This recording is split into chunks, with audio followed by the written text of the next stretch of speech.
Okay, this was the technical stuff. Let's get into statistics. Just some samples. It's 2 case studies, and it's a little bit of statistics. We are talking about connective tissue diseases, systemic lupus erythematosus, and rheumatoid arthritis. And just some statistics. It's publication, most of them from Vera, indeed. We have, in 2015 it was published. It's a small study, it's 38 patients, and Vera and her colleagues simply looked for the prevalence of positive results in the patient group with connective tissue diseases and in healthy controls. And the prevalence for any positive test on metals in the patient's group was by nearly 19%, and in the control group by half of it. This was from Vera and Timron, and Reynolds and was involved. Okay, let's simply go to SLE, lupus. They tested more than 1,000 patients, and just a small part of them were willing to do some dental restoration based on the positive results of the MELISA. And they were tested prior the restoration and post the restoration. And so these were the results. Only with regard to mercury, no other metal was displayed here. And you see these strongly decreasing reactions to mercury after the dental restoration by non-metallics. This is what we see very often, and this is some kind of proof of the MELISA, of the technique behind the MELISA. But it's really significant by the patients with SLE. And there's one of the cases, PM, he's a medical doctor by himself, aged quite over 40. He got some aortic valve operation with some standard surgical steel wires. And he developed some arthritis, wrist, knees, feet, and he was unable to dress himself. He got blinding hours and visible disturbances. 2 months later, he was diagnosed on rheumatoid arthritis. He developed rashes after wearing no spectacles at the palms. He got arthritis flares after eating fish with high nickel content. And then he does the MELISA. Just his results. Molybdenum with an SI value of 36. I would say we don't see this very often in our laboratory, especially for molybdenum. Nickel at 10, manganese at 10, all 3 results really strongly positive. That's what we call the stainless steel type, because he's not reacting to nickel only, but he's reacting to the whole bunch of stainless steel alloys. And the surgical wires contained 18% of nickel, 3% of molybdenum, and 2% of manganese.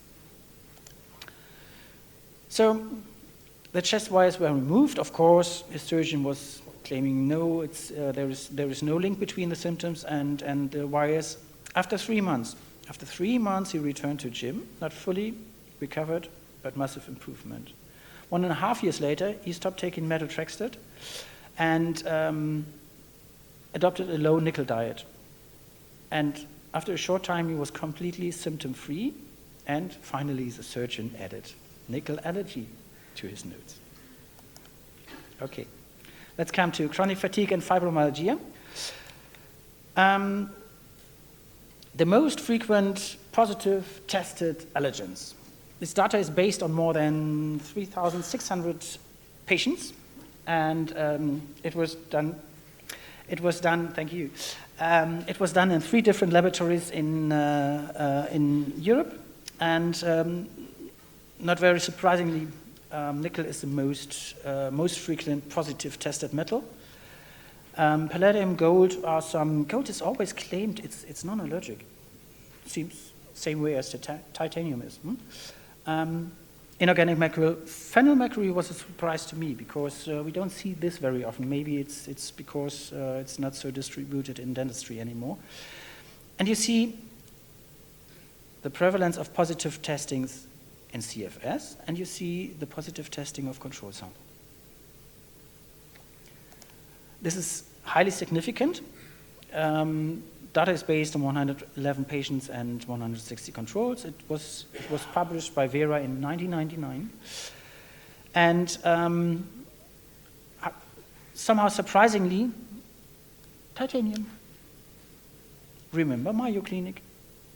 No titanium positive tests by patch testing done. And this is done by CFS. Okay. So with this 111 patients, dental restoration was performed. It was replaced by non-metallics, and 78% of the patients improved. It is nearly 80%. 20% say it's unchanged, and 2% say it wasn't even. Whatever. When it comes to fibromyalgia, 15, my very small study, tested positive on at least one of the metals tested in MELISA treatment. We reduced the metal exposure. This is common way in every positive MELISA result.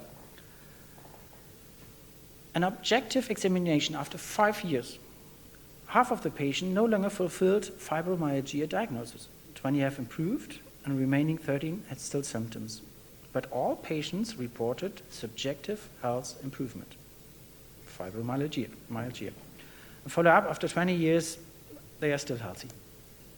So last case study, SC, she's a female, born 56 at the age of 10, of course. This time she got her amalgams, and quite soon she developed urticarial rashes throughout teenage years, suspected nickel allergy. So we are talking about the mid-60s. Age 35, tubal ligation by Filchie clips, and these Filchie clips contained nickel. She developed gallstones, the gallbladder was removed, and the gallstones were examined for nickel, and they contained nickel. And then some metal crowns were placed with a content of 75% nickel. I didn't even know that this exists. This is pure nickel crowns. And she developed intense abdominal pains diagnosed with IBS. And then she got additional crowns and bridge work. And then she got the diagnosis of fibromyalgia. She was aged 33, and she said, okay, let's do the MELISA. So just short, brief history, 70s amalgam filling, nickel buckles, Filchie clips, flu vaccination, various crowns and bridges, urticaria, abdominal pain, IBS, fibromyalgia finally. In 2009, she does MELISA testing. And these are results. Nickel up to SI value of 80. Again, this is really strong, positive reaction. Palladium, positive, quite a strong allergen and quite a frequent allergen. Gold, she got some tin, this is more rarely, and inorganic mercury.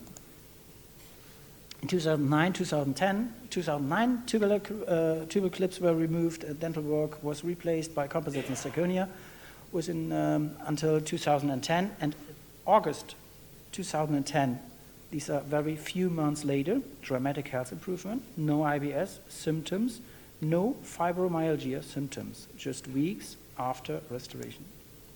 So that's it. Let's get to the summary.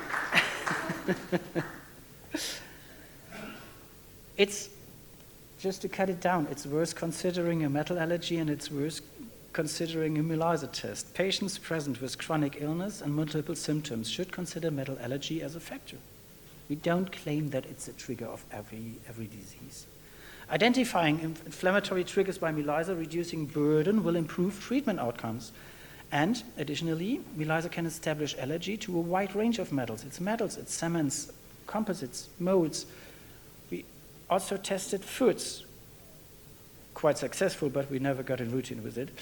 And of course, we have to establish the Lyme testing.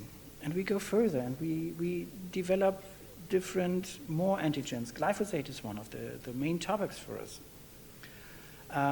So hopefully we'll improve further within the next years and expand the broad range of antigens to be tested.